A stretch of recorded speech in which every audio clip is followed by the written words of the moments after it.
whoever wants to go next. Mammoth, you can go next if you want.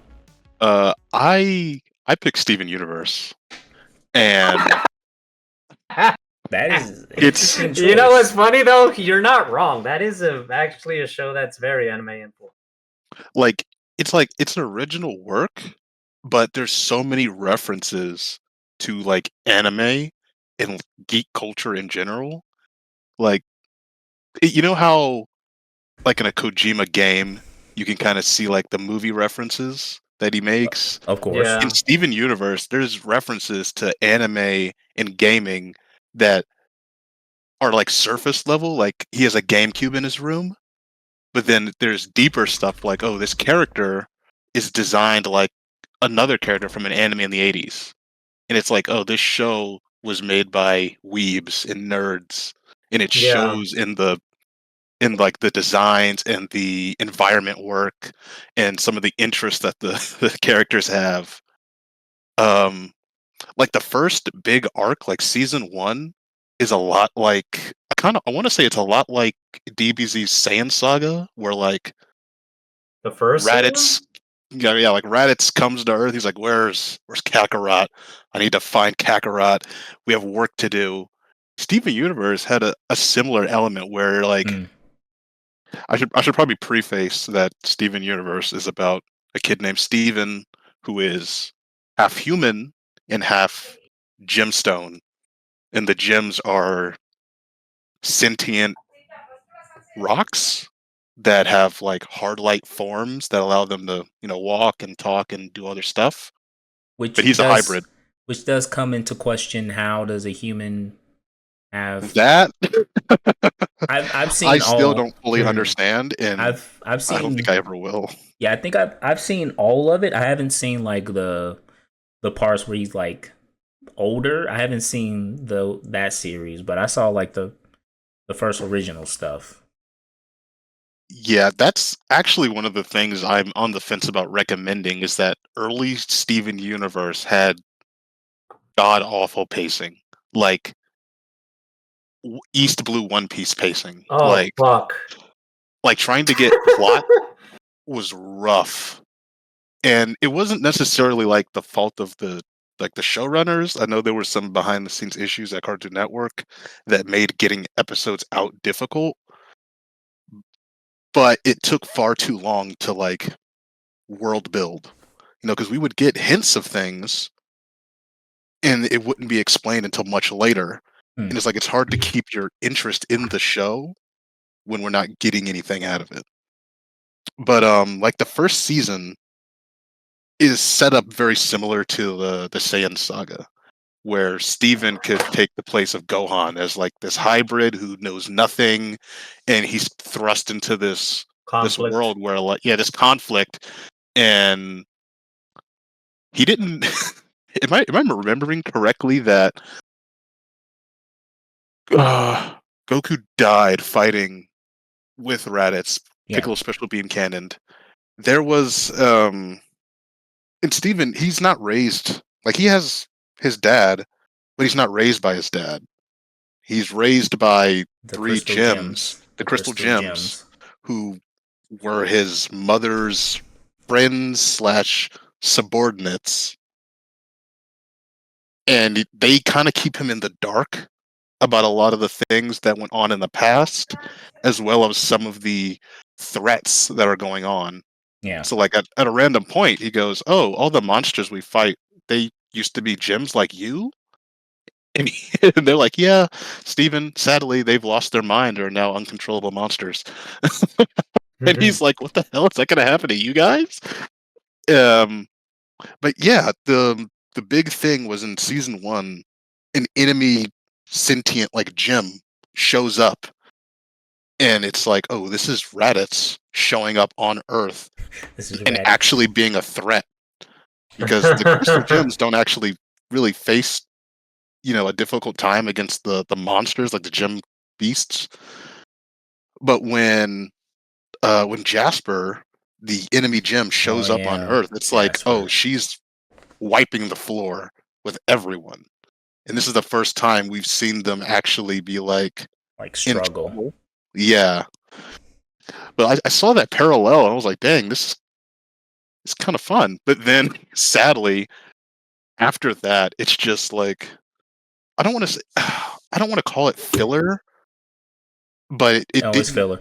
There was a lot of stuff that didn't really advance Like the beach uh episode. like the overall story. Yeah, it was mainly like interpersonal stuff where like a side character would get an episode all about them. It's like, oh, this one character we saw, let's do an episode about them and how they relate to Steven and It became episodic, you mean? Slice of lifey? uh slice of life is pretty accurate to say. It wasn't like they weren't bad episodes, but in the overarching plot of the show, it was a bit of a slog to get through Yeah. because you would have to wait so long for an actual like progression of the plot. You know, you had this looming threat in the background. You know, we're always hearing about the Gem homeworld, the Gem Yeah. homeworld, the diamonds, and then it takes forever to get to them. It's like having gone through all of the series and then like the movie and Steven Universe Future, I want to say I can recommend it, but that first part is really a slog to get through. Like much like One Piece, if you can get through the East Blue, you got some good stories coming up. Yeah. And I will. Well, I will say this because I have seen Steven Universe. I didn't watch the like when he was older because I think it's funny because I was watching another guy talk about Steven Universe and like how he loved the first season, but he felt like after that it kind of started to go downhill. And he was like, because the first season was like, just like you said, he has that dual nature of him being human, but also being a crystal gem. But he's also that bridge between the two worlds. Yeah. And it's like, okay, the first season is him discovering his powers because it's not like there's a guidebook. It's kind of like, okay, he has to learn little by little who he is and what he can do. And It's nice that the gems don't know either. So they're yeah, also like, oh, we have no idea if Steven's going to be able to do this or not. and at the end of it, I felt like everything just went so. I'm not even gonna say so well. It just felt like everything was just like, because just like you said, the stakes in the show was there's Homeworld, there are the diamonds. These, tyrants who are like, yo, we're going to mine and destroy every planet we need in order to make more of us. My Yeah, like issue. What isn't that the plot of Boruto? Tra-la-la-la-la-la-la? I mean, I mean, I kinda. haven't That watched. sort of is like I the haven't villain's watched. goal. I have not in kept up with fucking it to know. Boruto. Fucking intergalactic aliens traveling from planet to I planet to will say that planet the to Steven planet. Universe community refers to the diamonds as space Nazis. Like Bruh. the number of people I've seen say, "Oh, they're just space Nazis. They're fascists. They should be shattered." I'm like, Oh my Jesus, God. guys. Well, It's that serious? Damn. Like, what? Here's Their the thing. feelings are that serious. I don't think they're that bad though. Yeah. Well, here's the thing. They get watered down so quickly. Yeah. Like they're this looming threat, and then it's like Steven is just himself, Even and has then it's some like, Naruto energy in yeah, dealing with them. it's like there's Talking no. of jutsu. It's like these guys are supposed to be the strongest, most imposing force. They spent more time fighting Jasper and having that whole arc than they did with the diamonds. Absolutely. Yeah, So it would be like if DBZ spent more time on Raditz than it did Frieza. Raditz is so short if you watch Kai, it's 3 episodes. yeah, 3? that's the point. Because that's how long it is in the manga. They It- took in the anime, in the original Dragon Ball Z anime, Raditz ends at episode 6, if I remember correctly. So they took out 3 episodes worth of filler Oh. out. Well, I mean, that's basically how it feels with the diamonds. Like, that's how I felt like this show has kind of lost its way. Like, another plus, I don't know if you mentioned this, Mammoth, but the music is good. Yes, I do like the music. One of the voice actresses is Estelle, so you got that great voice going in there. And then one of the other actresses, I forget her last name, but her first name's Dee Dee. She plays Pearl. Oh, She can also Dee sing Dee very well. Williams, I think. I think so. Hold on, Dee Dee. Yeah, she sings really well. They both have really good. They all can sing, really. But yeah, the music is original. It's good. You can listen to the soundtrack on Spotify. I will even say the actor for Steven, I forget his name. Which I they know what he looks like, changed. but I forget his name. But as he gets older, he does a really good job of keeping the voice consistent. Because I'm pretty sure he went through puberty while the show was airing. Dee I didn't even know it was a guy that did his Magno. voice. Dee Dee Magno. I guess that's how you're saying it. I'm probably saying it wrong. Yeah, that is a Or good Dee Dee point. Hall. That Steven was voiced by an actual kid rather than a woman, because I feel like women typically voice kids in American animations. Yeah. Well, in most Or like, animations, I yeah, think. women would, just like with Tommy.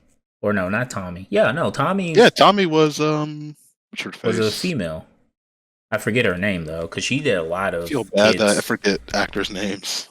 I mean, Tommy, Ash, oh yeah, she did do was Ben 10? Tommy Pickles original. I can't spell original. Original voice actor. It wasn't Tara, was it? Yeah, Tara Strong was Ben Tara 10. Strong. Tommy Pickles. Tara Strong was even in the original Proud Family. Really? E.G. Yeah. Daily. She's one of the main characters. Okay, yeah. E.G. Daily was the first person to voice Tommy Pickles. And she also did. Oh, I should mention that the actor I was referring, or the celebrity I was referring to earlier was Nicki Minaj. She voiced a character in an episode, only showed up in that episode, and when that character was referenced later, they said, "Well, we could bring her back, but she's too expensive, so we decided to go in a different direction." Oh, yeah. So it does gag comedy like fourth wall breaking and shit. Well, yeah, not fourth wall breaking, but they kind of acknowledge like, oh, there's a production reason for something. We're just gonna Oh. forget about it. Yeah. Oh, so okay. I mean, they don't fourth wall break like Deadpool, but I guess they break like the movies where he's like, oh, we just didn't have the budget, Yeah. but they don't ever like address the audience. Oh, okay, okay. And that's kind of the thing with Steven Universe is it is a good show. I think it starts to kind of lose those stakes as it goes along, and it focuses more on the emotional side. Like it does do a lot of stuff with emotions. Yeah, during, like, it's the really first heavy seasons. on the interpersonal relationships. It's very heavy on that stuff. But then, like, once it's like, okay, now the threat of the Earth being turned into a pincushion is no longer there. It's kind of like, well, now we just hang out.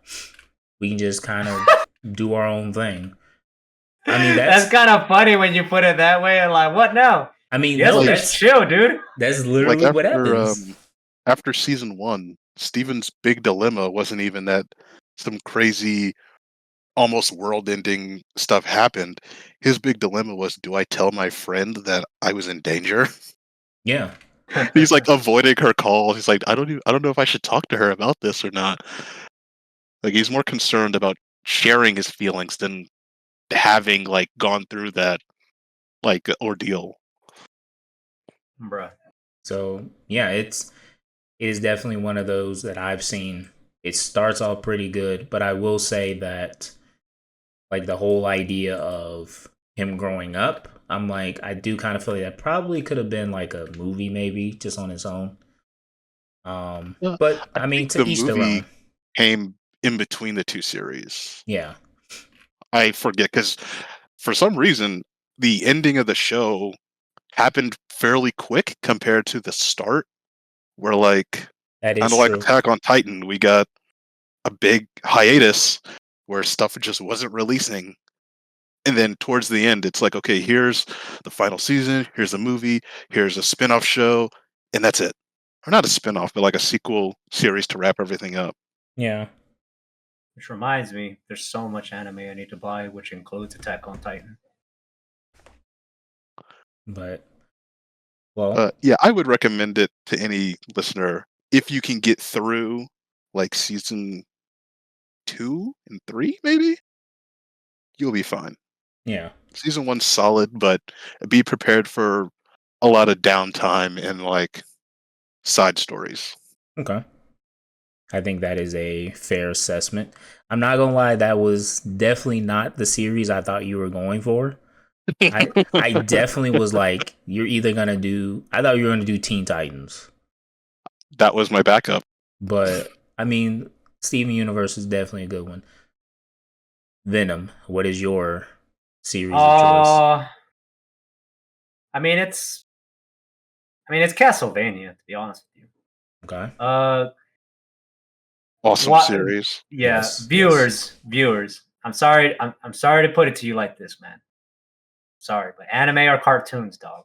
Just letting you know that it's okay. It doesn't mean they're for kids. Nobody's saying that, but like, let's be real. It's literally the same medium. They're animated shows / movies from a different country. They're cartoons, dog. They even call our cartoons anime. Just Was it the Oscars where Del Toro said like animation is not for children? It's a medium, and more people should respect that. yeah. For I Which think it was remi- for Pinocchio. Yeah, I gotta watch that. I heard that's one of the highest, one of the 4Ks that have the highest bit rates, like top 5 or some shit. Or like it's putting in some work for the consistent experience. I But need to see the new Castlevania series, I heard mixed things. but that first series was fire. I love it. Yo, If there's only one thing you watch on Netflix that's animated, if like it's obviously anime inspired. I mean, just look at it. It's based on a Japanese game by one of the worst video uh, game companies to have ever set foot on this earth. I heard it was not like faithful Wait, what? At as all. an adaptation at all. No, it's not.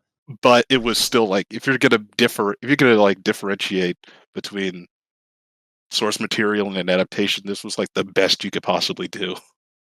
Yeah. I mean, Castlevania, it's an American cartoon. It's not a Japanese production. But even if it was, still a cartoon. But anyway, it's a great. I mean, it's more than great. That fucking show is a masterpiece. That show is legitimately like the best thing on Netflix that isn't Stranger Things or BoJack Horseman. Well, I Those are would add something else to that list, but go ahead. yeah, like this show. There's 4 seasons, but that first season is only 4 episodes. And the episodes aren't even that long. Aren't they like still like a standard 20 something minutes, or are they like 44 Oh, yeah. minutes and I'm forgetting? They Let were me pretty check. short. Yeah, they're just standard episode length. So if you Yeah. want to get through the first season, I mean, 4 episodes. I mean, it'll be easy. However, in those first 4 episodes, you will notice the choppiness in the animation. I don't know how big of a budget that they first had, but it still looked really good. And then Designs are amazing. the designs are on point. It just gets better and better presentation wise as the show goes on. So once you get to season 2, 3, and 4, animation is way more fluid. It's way more clean. The fight choreography is interesting. It's really good. And the good thing about that is, you have your cast of 3 characters that are Trevor Belmont, who's supposed to be in the line of vampire hunters. He's a descendant. And there's Alucard, who is supposed to be the main villain's son. Alucard, his dad is Dracula.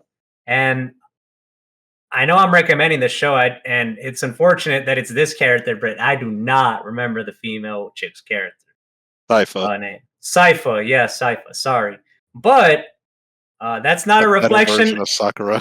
Yeah. It's not a reflection of my feelings about the character. The character is actually really good. She's based. Her fighting style is based on magic. Trevor uses like a whip, a giant whip, and Alucard is half human, half vampire. So he has the normal abilities that of a vampire, and he uses a sword. as his weapon of choice. Again, presentation. I don't have any issues with it, even on that first season. It's obviously something that they were just doing from the ground up with the smaller budget compared to the rest of the series. So I am gonna add it is 4 episodes, 25 minutes each. Yeah, 25 minutes each. So they're a bit long. So they're probably like 2 to 3 more minutes longer than a standard anime episode or a cartoon episode or whatever, what have you. The music is excellent. I can't remember any noteworthy tracks because again, I haven't watched it since it ended, and that was back in like what 2019 maybe 2020. Let me see. Around 21. Man, 2021. 2021. 3 years. Bruh. It's been 3 years. I haven't watched anything ever since. It is a show that I want to buy at some point. It's that good. Did the same studio did Blood of Zeus, right? Yes. Also another one that I forgot. Honorary mention, Blood of Zeus. You like Greek mythology? You like anime-inspired stuff? Looks, animation, fighting, mature content, mature stories. Oh yeah, Watch. these are like TV-14. Like, don't No. show your 5-year-old. These are TVMA, dog. Come on. Dude.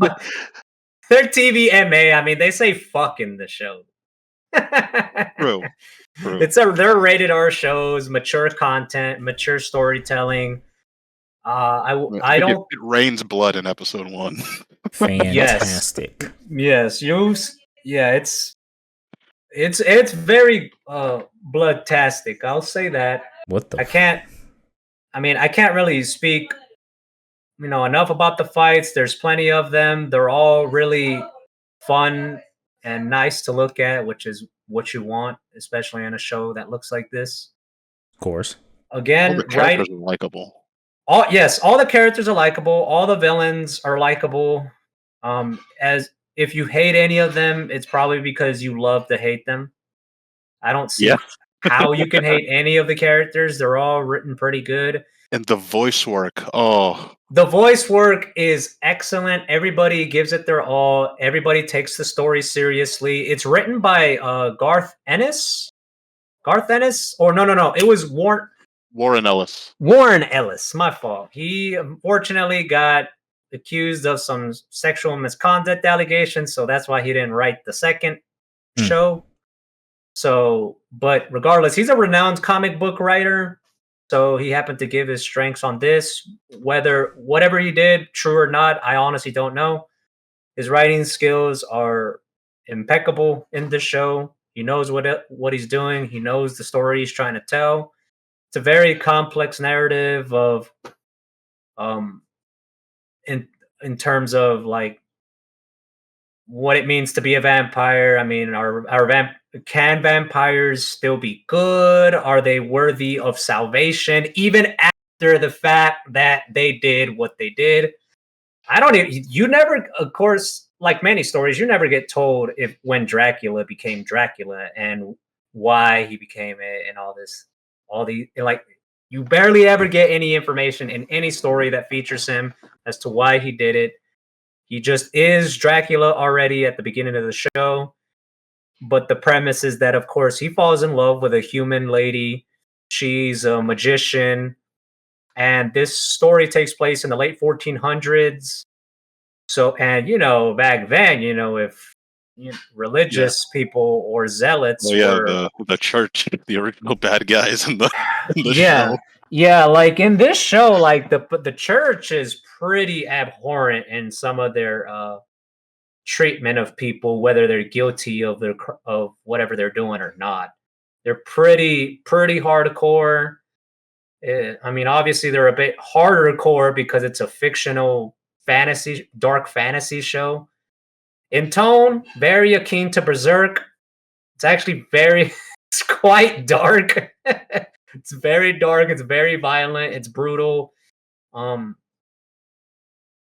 kind of like Game of Thrones as well, that there's a lot of moving pieces of people attempting to assert power for themselves and their allies, and there's some double crossing here and there. If you like Game of Thrones, regardless of those terrible ass seasons at the end, then you'll still like this. It's probably best comparison in terms of some of what happens in the show. Or Black Sails. Black Sails is probably a better example because it's also a better show than Game of Thrones. but It's easier to follow than Game of Thrones. yeah, it's much easier to follow than Game of Thrones too. The pacing never gets too slow. Every character goes through their own arc. Everyone gets plenty of development, plenty of characterization. Even like they're always challenged, whether it's morally, personally, or physically. Nobody gets it easy in this show. Nobody. Even Alucard, he's my favorite character of the show. He goes through a really good character arc in terms of like who he is and what he's going to do, especially because of his tumultuous relationship with his dad. Because his dad is trying to kill everybody because the church killed his wife after accusing her of being a witch. I mean, we're kind of in the perspective of Dracula. For all we know, she kind of was a witch. They're like halfway justified in killing her, for all I know. Possibly. But the way it's portrayed in the show, she's genuinely not being a witch. Magic exists in the show. It's a dark fantasy show, for God's sakes. And she was pretty, innocent, except for the fact that she was with a vampire. But the thing is that she was the reason Dracula didn't want to. Yeah, exactly. She was the reason why Dracula didn't want to drink blood anymore. She was doing his best for her because he fell in love with a human, a person that, like a human being, somebody that he's supposed to be killing or sucking the blood from them, by nature. And he doesn't do that for her. He doesn't do that to her. And he's not trying to do that to anyone until the church gets word that it's probably a witch or somebody is protecting Dracula or something. She gets burned at the stake, and Dracula really just doesn't care anymore, and he goes berserk literally against the human race. And it's the human race attempting to fight Dracula and his demon goons from killing everybody because he really doesn't care anymore. Yeah, that's a pretty good summation. Yeah. And the biggest anime influence to this show is Dracula and his relationship to his underling, and I forget his name, but I'm just going to call him Enrico Pucci because it's literally Enrico Isaac? Pucci. Yeah, Isaac. I love Isaac. Isaac is so good. If you don't know JoJo's Bizarre Adventure, viewers or readers, because it's a manga that got adapted into an anime, it's one of the best things since sliced bread. But in that show, it has multiple parts, or the manga or series, what have you. There's multiple parts. Part 6 of JoJo's Bizarre Adventure got published in 2002. And the villain is a follower of a previous villain who happens to be a vampire. And he's like a priest. He's a priest, but he follows this vampire and loves him as much as God. He even says that in the series. And he's attempting to help his master, in a sense, accomplish his goal, even from beyond the grave. And in that part 6, you figure out what it is his master is attempting to do, and his master gets even more characterization and gets shown in a different light than he used to. Obviously, this character is still a villain and he's still evil, but more complexities arise from the character. And it's kind of funny because that dynamic is very similar. It's practically the same thing in Castlevania, where the master and villain is a vampire and his underling is black. The character in JoJo's Bizarre Adventure is also black. Their hair is like extremely low to their head or just no hair, but Isaac has hair, and so does Enrico Pucci. They both have, even Isaac, I think, is a priest, is he not? Well, technically, yeah. Yeah, Isaac, not a religious priest, but like a priest when it comes to like what he does, like his magic.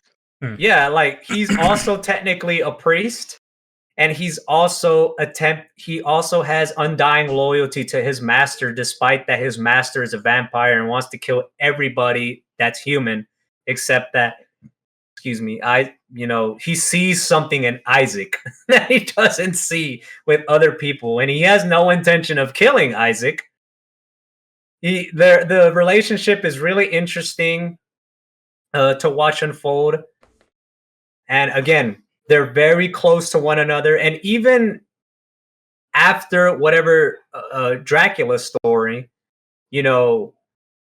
Isaac is over there attempting to keep doing the same thing.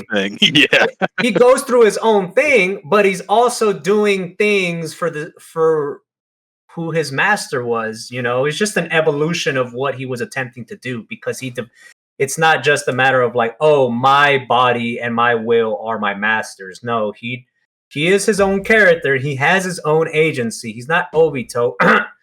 And he goes through his arc, which is of course the eventual evolution of what he is at the beginning of the story. So you want to talk about anime influences, that's like the biggest one in that story. And I mean, I don't hate it. I think it's hilarious because it's so blatant, but it's also really well done. There's actual stakes. You don't know who's going to die. Not everybody is safe.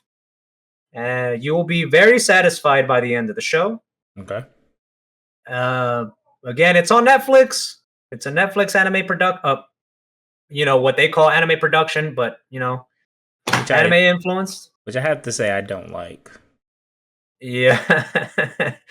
But and in case you like Castlevania, I do recommend it, just to get that out of the way. I highly recommend it. If you like that and you like that studio that developed that show, they're also developing the sequel show, Castlevania. I'm just gonna call it Castlevania 2. I'm so bad at some of these names. Yeah, Nocturne. Castlevania Nocturne. It takes place during the French Revolution, if I remember correctly. It's like about 300 years after the original show. I've heard mixed things. I've heard some positive things. I've heard some negative things. I know why I've heard some of these things. But I don't know. I haven't watched the show. I hope whenever I get to it, it's really good. And if you like the studio, you like what you saw with Castlevania, give Blood of Zeus a go. On the honorary mention, Greek mythology, also some very mature content. It's only like 8 to 10 episodes, I think.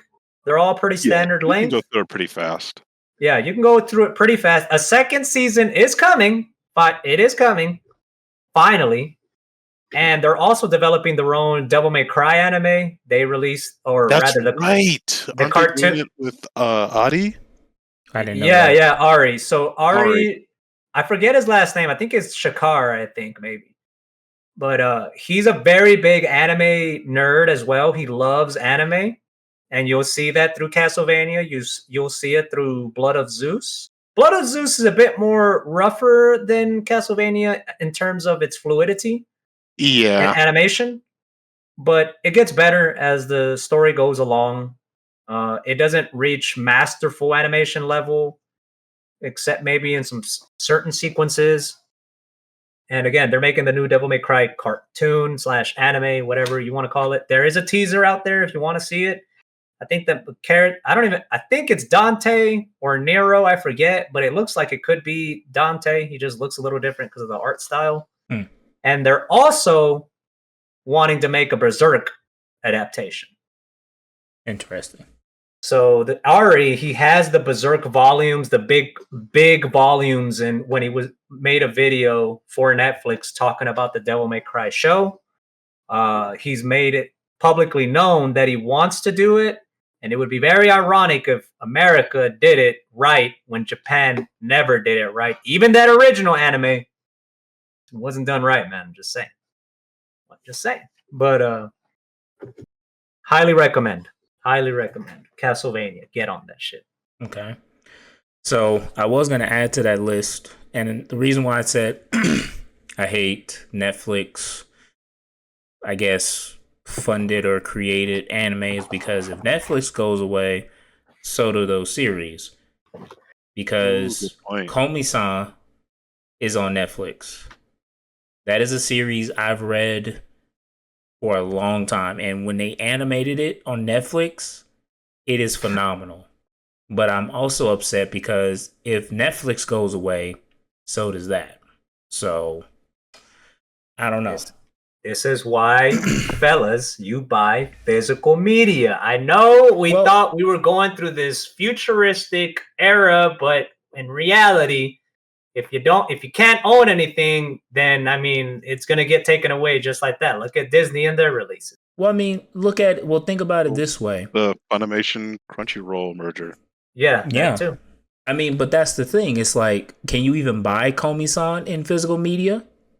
Maybe in Japan, and in Japan, prices can vary. Their anime sets are ridiculous in price. Actually, let me check. That's such a weird like gray area where like the product exists, you can buy it, but only through like the most convoluted means. Like you got to get it shipped from another country in a different language in only like one version that was made maybe 10, 15 years ago. It may not even, it's more than likely not going to have subtitles. And if it does, they're Japanese subtitles. The discs may be region locked. And that comes with its own issue where like, well, I got to buy a different kind of player that will be able to play this. And then you run into an issue where certain players now, they have flat USB drives or ports, and you can put subtitles in there. You stick the flash drive in the player. It'll allow you to play subtitles on the movie. But even then, like, that sounds fine to us because we're techie people. But for you, the viewer, you may not be like that. You may not want to do all that crap. So then it just becomes needlessly complicated to you. But that's why anti-consumer. Yeah, but that's why you're here listening to us. So so you know. So I'm like looking it up, and I don't know if it's like when I look it up, you can only purchase the series, like the manga. I don't see any way of actually purchasing the like DVD sub, nothing.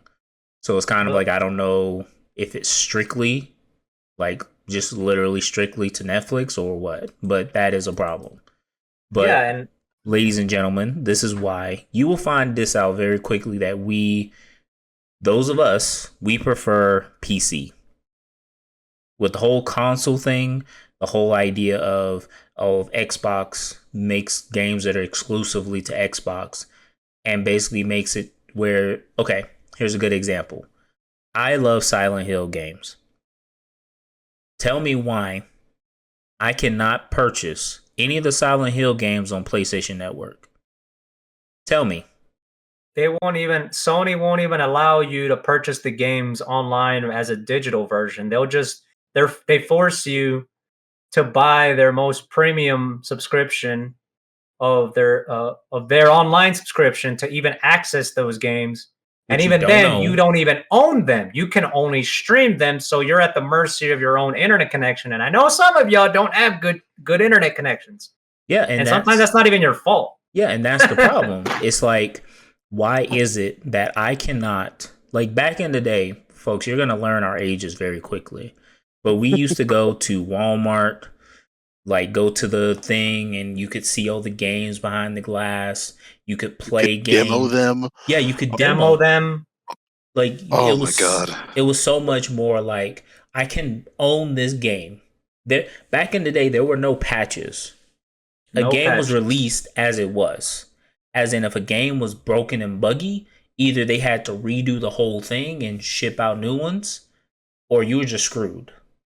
But long story short, there isn't this idea of just because it's digital. Like, for instance, I can't tell you guys last time I played my Nintendo Switch, and I don't even know what I'm paying for anymore. Like, you have to pay just to play online. And some games require... That was the biggest turnoff to getting an Xbox for me. Yeah, like paying for Xbox Live.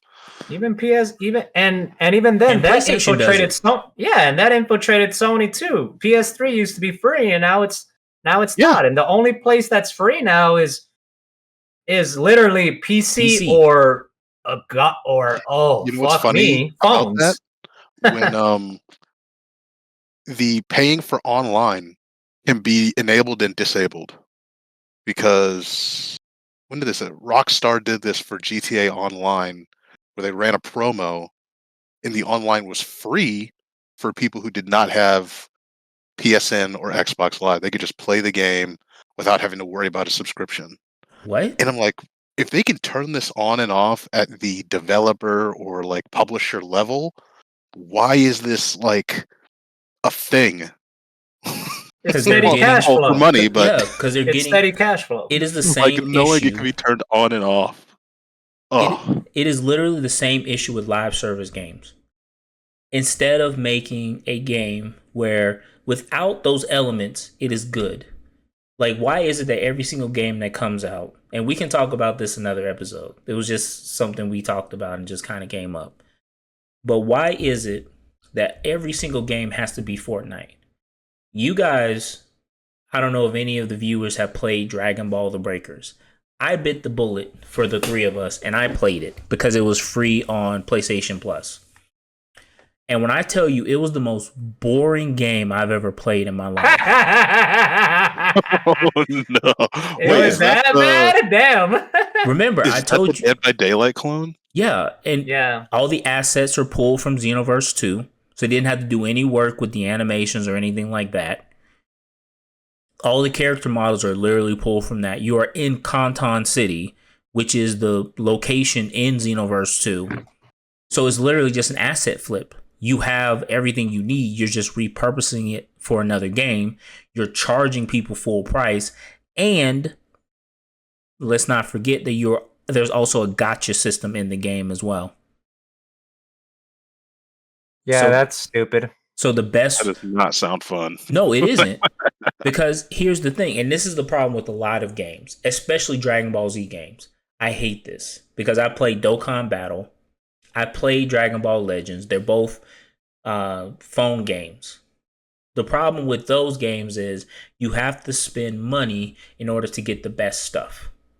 Being free to play is no longer a thing. Working hard for achievements doesn't exist anymore. Just pay money and you get what you want. And that's not even guaranteed because you're still gambling.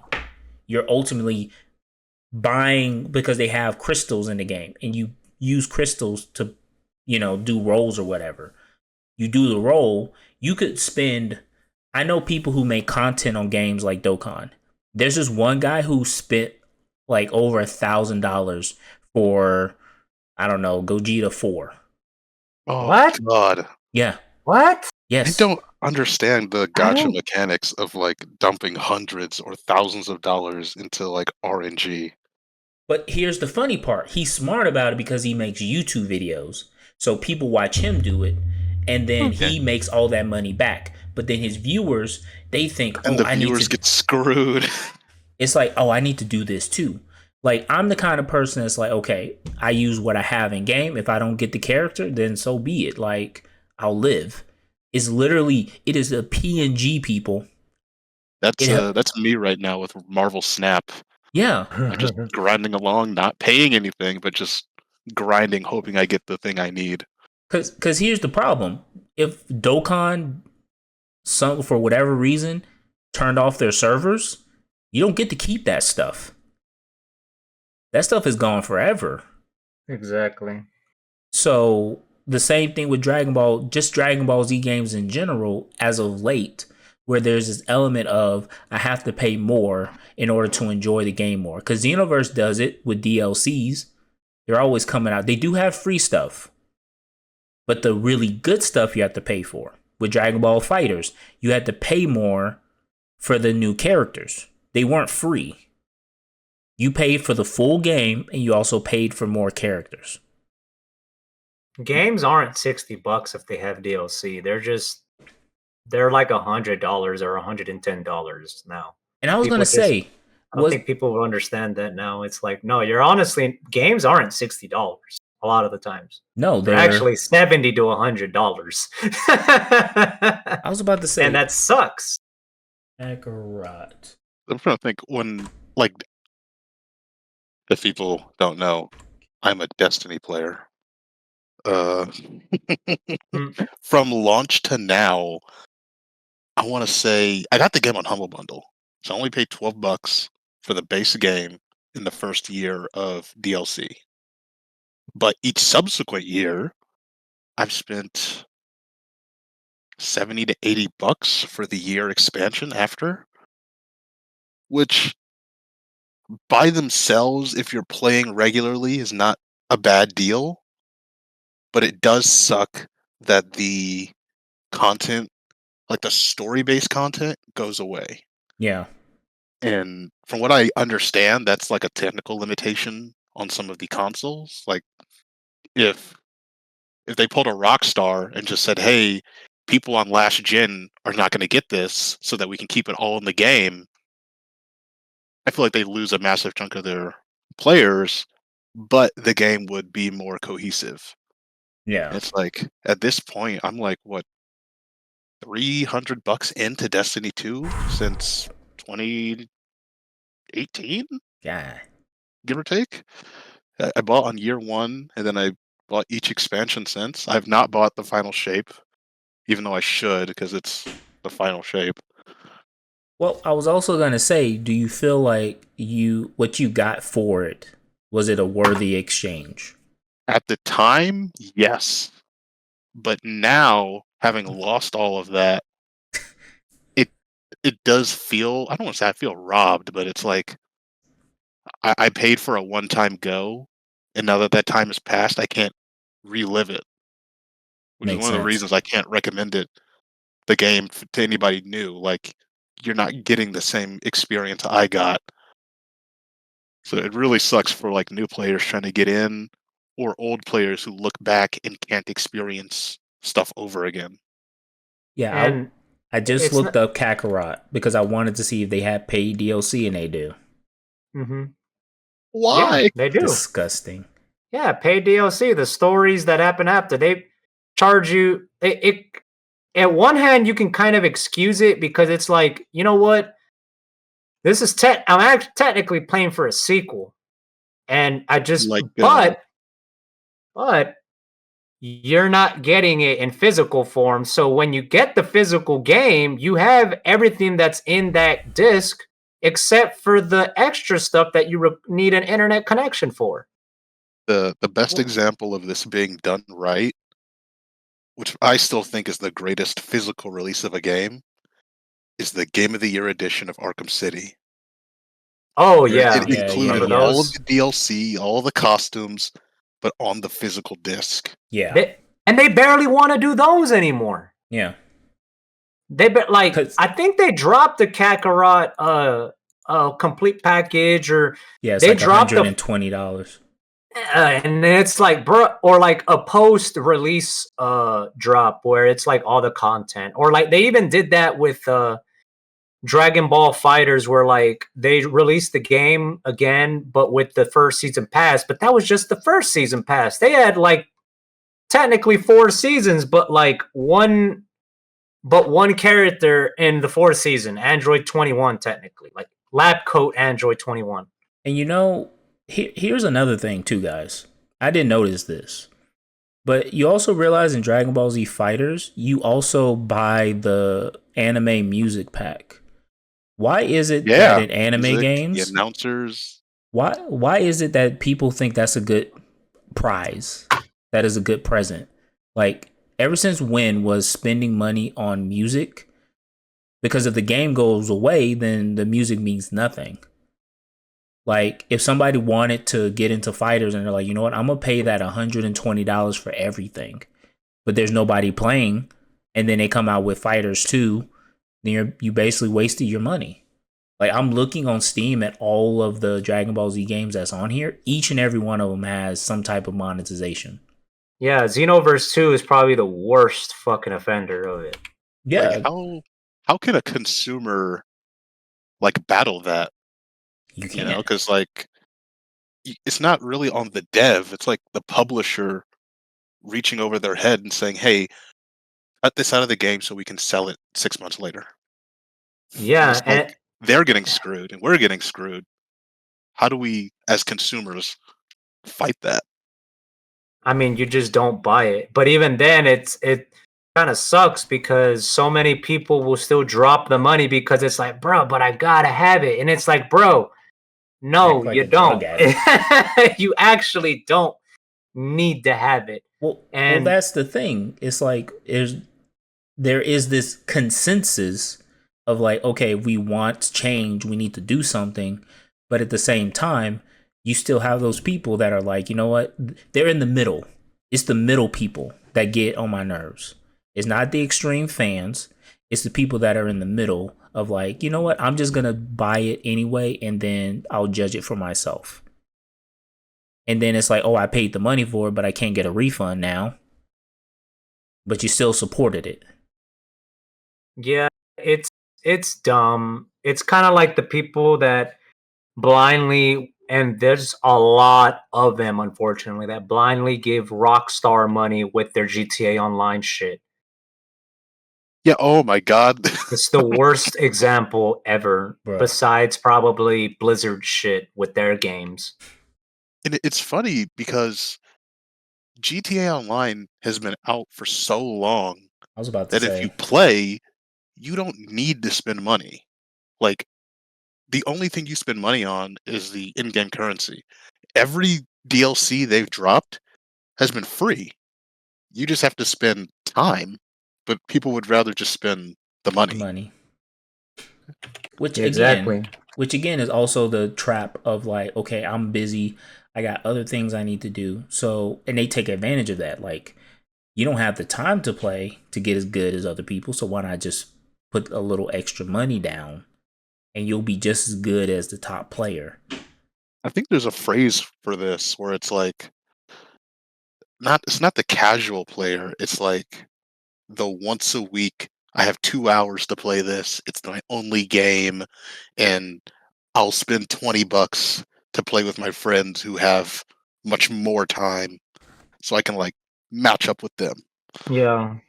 Which And those people are getting taken advantage of because they're not going to miss the $20, but $20 over 100,000 players, 1,000,000 players adds up pretty quick it for a does. studio.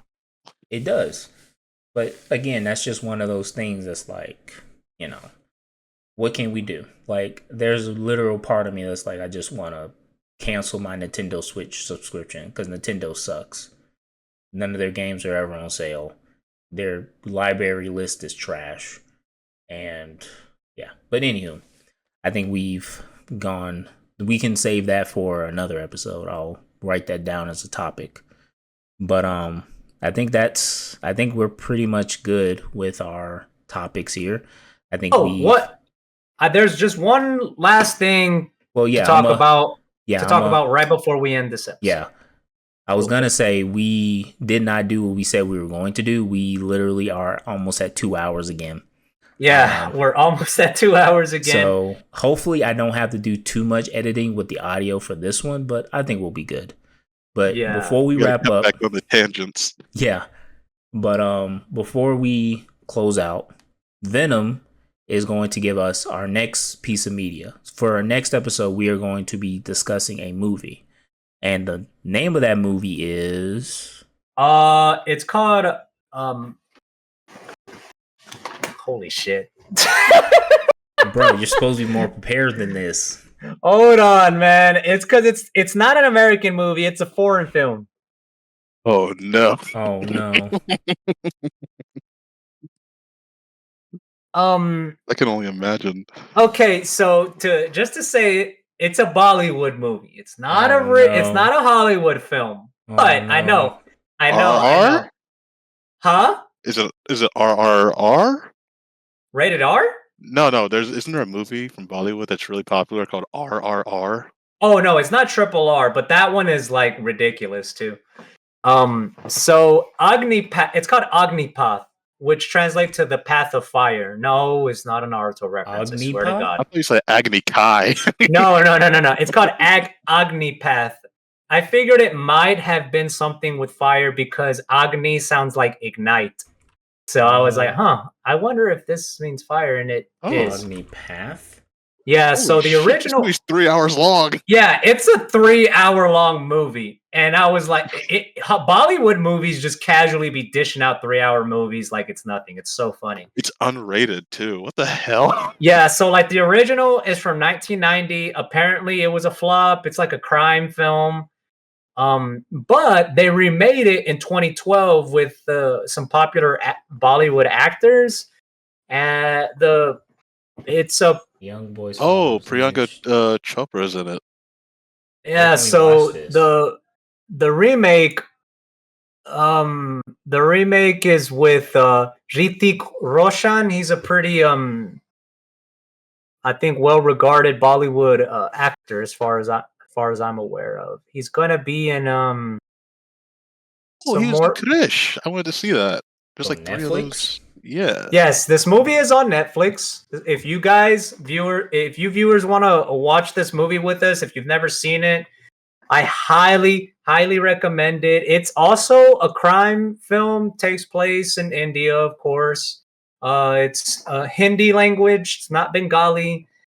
However, it kind of reminded me a little bit of The Departed in a way, because of Oh my god. the way some things happen. Given that it's like a crime drama story, it's also very spiritual in a way, and it honestly becomes something that I was not expecting, and I think it's a pretty good movie to start watching, given that we were very anime focused on this episode. Well, here's my question. How did you happen upon? Well, you know what?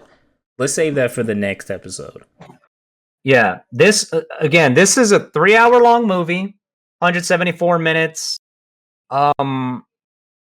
Everyone does a pretty good. It's a well acted movie for what it's doing. But I swear to God, I was watching the movie, and at some point, I was like, "Yo, man, this character is like, like, dude, I'm telling y'all, man. Oh no. Like, first of all, Bollywood movies always have me. Well, not always, probably, because I'm sure there's one here or there that don't. But a staple in Bollywood movies is that no matter what genre of the movie you're watching, there's gonna be at least multiple musical numbers. It's like not every single Bollywood movie, but so many of them are inherently musicals in a way. Even if like imagine if The Departed had musical numbers, or Oh my god. like that's how Bollywood be acting sometimes. It's crazy. Or like you be watching a romantic dramedy, so romance drama comedy, and it's like 3 hours, and it's like, bro, why is this shit as long as The Godfather? The dance numbers. Yeah, or the dance numbers takes Yeah, 45 minutes each. Yeah, the dance numbers are so high. But again, we'll get into more context of this film in the next episode. I just think it's very appropriate that we segued into this final thing, given that, again, we were talking about an anime at the beginning. We were talking about cartoons that are anime influenced. And we'll get to talk more at length about some of the things I want to say about this movie in the next episode. It's just, I can't really talk about it more without kind of giving away how this movie is going to be until we watch it and finally discuss it. And I'm telling you, you guys are in for a treat. And the next episode is going to be awesome once we talk about it. I'm telling y'all are going to want to record immediately after we finish it. It's so funny. So I just got a notification that one of the people that I know on Steam, we don't talk anymore. I used to know him back in the Marine Corps. But the notification just came up and said, this guy is playing Helldivers 2. And I was like, what? I gotta get the Helldivers. Oh, I need to get it. I'm like, these people, but yeah. So that's going to be the topic of our next episode. And like we said before, we're not just focused on anime. We're focused on all forms of media. So After that one, we might do, I don't know, maybe a comic book, might do a TV series, whatever it is, we'll, kind of hash it out and do that. But this episode is long. It's been long enough, just like the other ones. Yeah. But again, it's just us just talking, saying how we feel and just kind of going out, like it's relaxed. This is relaxed. This is what you guys are looking for. You're looking for just people who just are just themselves. Tired of the fakery, tired of everyone just putting on this persona just to look popular and be popular and get quick money. Listen, you want authenticity nowadays. And this is where you're going to get it. So I think that's it for this episode, unless you guys have anything else. Nope. No, not really. Just Cool. all I'll say is that get ready for some really good content.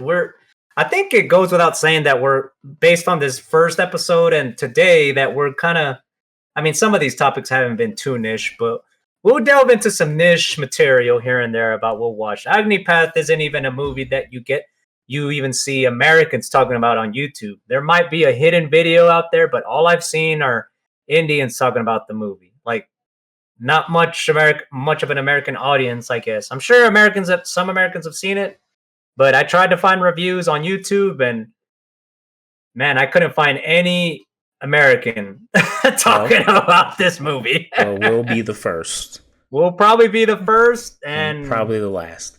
But anyway, we might be the last. But it's awesome. Can't wait to talk Hopefully about not it. the last. Hopefully, Yeah. well, we get more folks talking about this stuff. Yeah, because yeah. this movie is awesome, and I really hope more people start making videos about it. I don't understand how there aren't more people talking about it, but yeah.